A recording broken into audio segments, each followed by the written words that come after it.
بسم الله الرحمن الرحيم.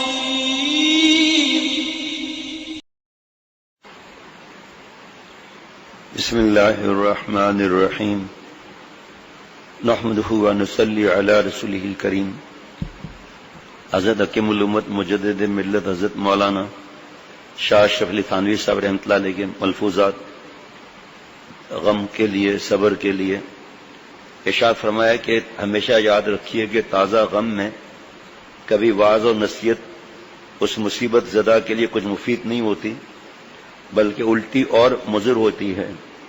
اور وجہ اس کے مضر ہونے کی یہ ہے کہ اس وقت تو نصیحت ہوتی ہے اس بات کی کہ تم اپنے غم کے جذبے کو روکو، اور مصیبت زدہ اس نصیحت کو سن کر کوشش بھی کرتا ہے غم کے روکنے کی، مگر چونکہ اس وقت غم کی شدت ہوتی ہے اس لیے اس کے روکنے سے یہ بات تو ہوتی نہیں کہ غم چلا جائے، بس یہ ہوتا ہے کہ وہ غم دل کا دل ہی میں رہتا ہے، اور زیادہ عرصے تک دل میں اس غم کے رہنے سے اس مصیبت زدہ کے قلب میں گھٹن پیدا ہو جاتی ہے، جس کا نتیجہ یہ ہوتا ہے کہ اس مصیبت زدہ کے اندر مختلف امراض پیدا ہو جاتے ہیں.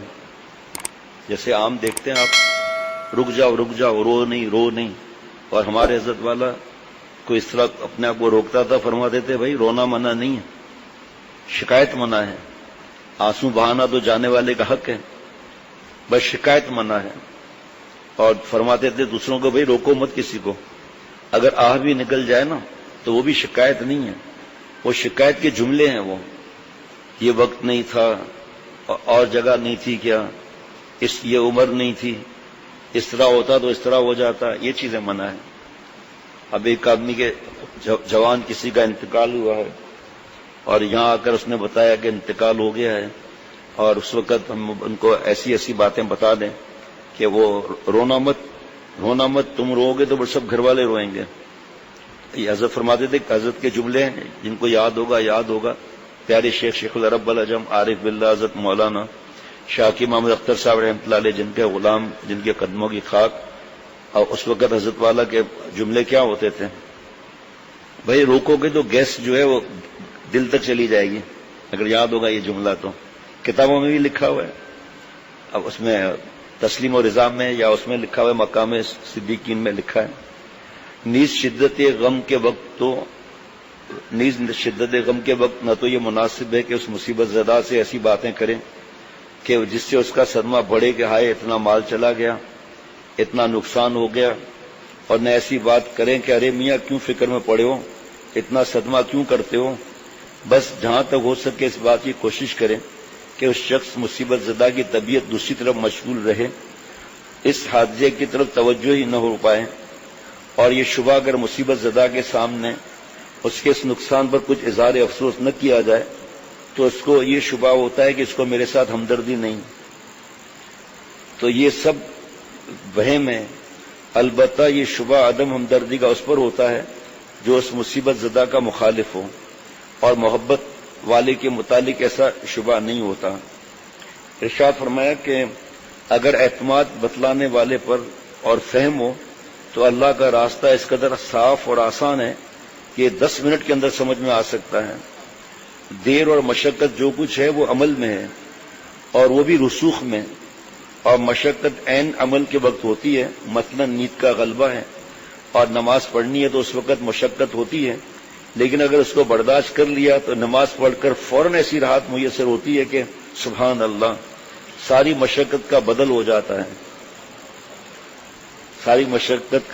جاتا ہے. ایک اہلکار نے خط لکھا کہ بہت سے وظیفے پڑھے لیکن ترقی کے باوجود اچھے کام ہونے کے نہیں ملتے، ہمیشہ محروم رہتا ہوں. اس یاس اور اضطراب میں جناب کی طرف رجوع کرتا ہوں کہ آخر کیا کروں. تحریر فرمایا کہ جس قدر تدبیر امکان میں ہو اس میں تدبیر مع دعا، اور جو اختیار میں نہ ہو اس میں صرف دعا، اور اس کے بعد بھی ناکامی ہو تو صبر، اور یہ سمجھنا کہ اسی میں بہتری ہوگی، اس سے زیادہ میں نہیں جانتا. حضرت نے لکھا اس سے زیادہ میں نہیں جانتا. سبحان اللہ، واہ.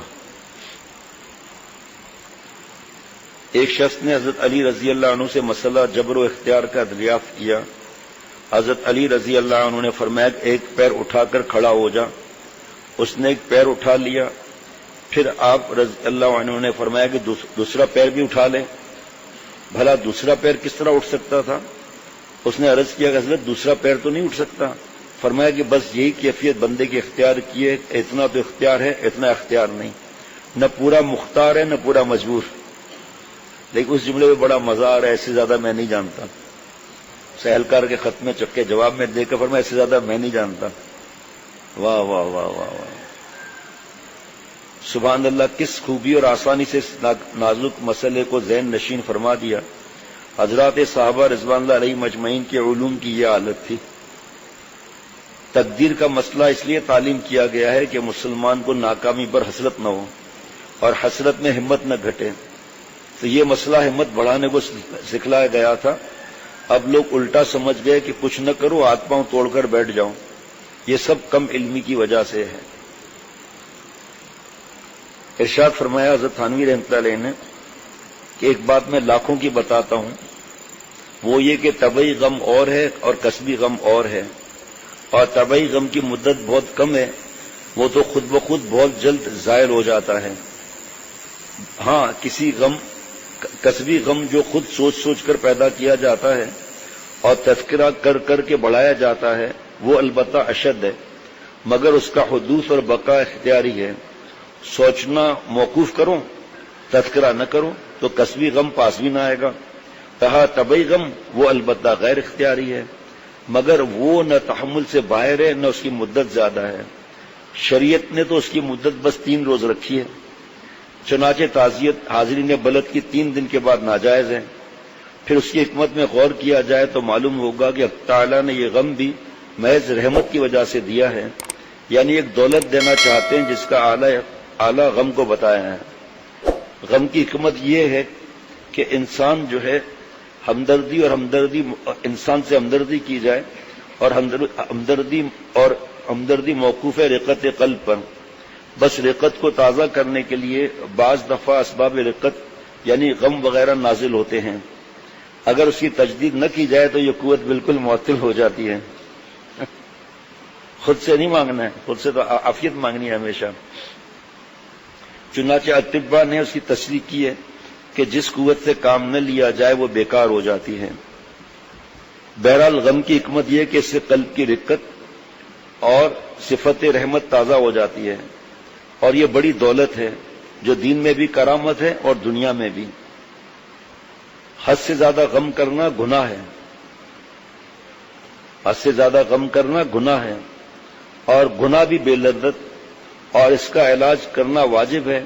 چنانچہ اس آیت میں ما عندکم ینفد وما عند اللہ باق میں ایسے ہی غم کے علاج کا بیان ہے، اور یہ بیان ایک مقدمے پر موقوف ہے. وہ یہ کہ اگر مرغوب شے کے جاتے رہنے سے غم لاحق ہو، مگر کسی ایسی دوسری چیز کا پتہ ہم کو مل جاوے اور اس کے ملنے کا یقین ہو جاوے کہ جو اس مرغوب شے سے 1000 درجہ بڑھی ہوئی ہو، تو پہلی چیز کا غم نہیں ہونا چاہیے. جیسے کسی کے ہاتھ میں ایک پیسہ ہو، آپ لوگ پیسہ کیا سمجھیں گے؟ اٹھنی بھی نہیں سمجھیں گے، 1 روپیہ سمجھ لیں جناب. اور دوسرا شخص اس کو چھین کر بجائے اس کے روپیہ دے دیں تو ظاہر ہے کہ پیسے کا غم بالکل ہی نہ ہوگا، بلکہ اگر وہ شخص بدلنا چاہے تو یہ بدلنے پر کبھی راضی نہ ہوگا. یہی بات اس آیت میں ہم کو بتلائی گئی ہے کہ جو چیزیں ہمارے پاس ہیں اور وہ ہمیں انتہا درجے مرغوب ہیں، مگر وہ سب فنا ہونے والی ہیں.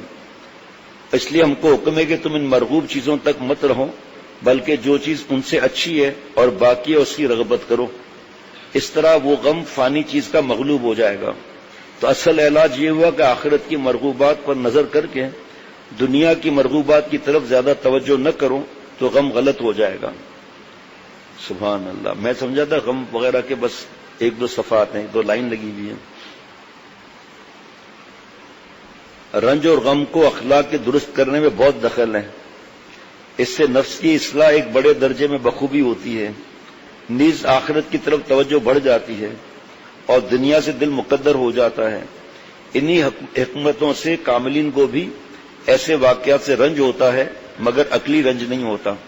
جیسے کل سنایا تھا حضرت مجدد رحمۃ اللہ علیہ کی بات کہ ان کا نظر آسمان پر ہوتی ہے کہ وہ دینے والا ہے اور وہاں ہماری نعمتیں انشاءاللہ تعالی محفوظ ہیں. یعنی آگے کے لیے پکی موجود ہیں۔ خوف اور حزن کے دو درجے ہیں، ایک غیر اختیاری، یہ خوف اور حزن طبعی ہے، اور ایک غیر اختیاری، یہ خوف اور حزن طبعی ہے، اور ایک غیر اختیاری، یہ خوف و حزن عقلی ہے۔ اس کو چیک کرا لینا بھائی، دونوں میں ایک ہی جملہ ہے۔ مثلا طبعی حزن تو یہ ہے کہ ایک واقعہ رنج دہ ہوا اور دل پر اسے چوٹ لگی، بے قراری ہوئی، اور عقلی درجہ یہ ہے کہ اس غم کو لے کر بیٹھ جائے، اس میں غور و فکر کرتا رہے اور زبان سے اس کا تذکرہ کرتا رہے۔ اس طرح جو شخص غم لے کر بیٹھے گا تو اس کا غم پہلے سے بھی زیادہ ہو جائے گا۔ اس پر بار بار حضرت کی بات یاد آ رہی ہے کہ حضرت والا ڈپریشن وغیرہ کے علاج کے لیے، حضرت والا ڈپریشن کے علاج کے لیے فرماتے تھے اکیلے مت رہو، سوچو زیادہ مت، ہنسو بولو، ایک سیب کھاؤ چھلکا اتار کر، سیب کھا کر آسیب کو دور کر دو، سیب کھا کر آسیب کو دور کر دو۔ کتنا ابھی ایک شخص سے میں نے باتیں کی، کل پرسوں کی شاید بات ہے، تو اس نے کہا ہاں یہی وجہ ہے کہ میں اکیلے رہتا ہوں، سوچتا زیادہ ہوں۔ اب اس کو سمجھایا گیا، ایسے کئی واقعات آتے ہیں کہ ان کو سوچنے میں مزہ آتا ہے، اس میں مشغول رہنے میں مزہ آتا ہے، لیکن حقوق واجبات میں بہت سی کوتاہیاں ہو جاتی ہیں۔ آخری بات، خوف کی حقیقت احتمال عذاب، کہ انسان کو اپنے متعلق احتمال ہو کہ شاید مجھے عذاب ہو، اور یہ احتمال مسلمان میں ہر شخص کو ہے، اور یہی مامور بے ہے، اور اس کا بندہ مکلف کیا گیا ہے۔ اس کا نام خوف عقلی ہے۔ وعید کو سن کر دل تھرانا، آنسو کا نکلنا، خوف مامور بے میں داخل نہیں، کیونکہ یہ غیر اختیاری ہے۔ اسی طرح رجا کی حقیقت ہے احتمال نجات، اور ایسا کوئی بھی مسلمان نہیں جس کو اپنے متعلق نجات کا احتمال نہ ہو۔ بس ایسا کوئی مسلمان نہیں جو خوف و رجا کے درجے معبور بے سے خالی ہو۔ ہاں درجات احتمال کیا لکھا بھائی؟ متفاوت ہیں، یعنی کیا مطلب؟ مختلف ہیں احتمال۔ سبحان اللہ۔ ارشاد فرمایا واقعہ غم کا بالکل تذکرہ نہ کرنا اور ضبط میں مبالغہ کرنا بھی تجربے سے مضر ثابت ہوا ہے۔ سب غبار اندر ہی اندر رہنے سے طبیعت گھٹ جاتی ہے اور اس کی قوت تحمل گھٹ جاتی ہے۔ طبیعت گھٹ جاتی ہے اور اس کی قوت تحمل گھٹ جاتی ہے۔ گھٹ اور گھٹ دیکھیے، اس لیے مسئلہ یہ کہ شروع میں گاہ اپنے کسی دیندار ہمدرد سے اعتدال کے ساتھ حدود شریعہ میں رہ کر اس واقع غم کا کسی قدر تذکرہ بھی کر لیا جائے۔ دیندار کی شرط آ رہی ہے، غیبت کی بات نہیں آ رہی۔ اب آج کل غیبت کرتے ہیں، کل دیندار سے میں اپنا بوجھ ہلکا کر رہا ہوں۔ اس کی تائید بھی نص سے ثابت ہوتی ہے کہ حضور اقدس حضرت اقدس آپ صلی اللہ علیہ وسلم اپنے فرزند حضرت ابراہیم رضی اللہ عنہ کی وفات پر بھی روئے، اور یہ فرمایا کہ یہ کوئی کسی نے عرض کیا آپ روتے ہیں؟ نبی صلی اللہ علیہ وسلم فرمایا یہ آنسو شکایت کے آنسو نہیں ہے، جانے والے ایک حق ہے۔ پھر فرمایا کہ اے ابراہیم ہم تمہاری جدائی سے غمگین ہیں لیکن اپنے رب سے راضی ہے۔ ربنا تقبل منا انک انت السمیع العلیم۔ السلام علیکم ورحمۃ اللہ وبرکاتہ۔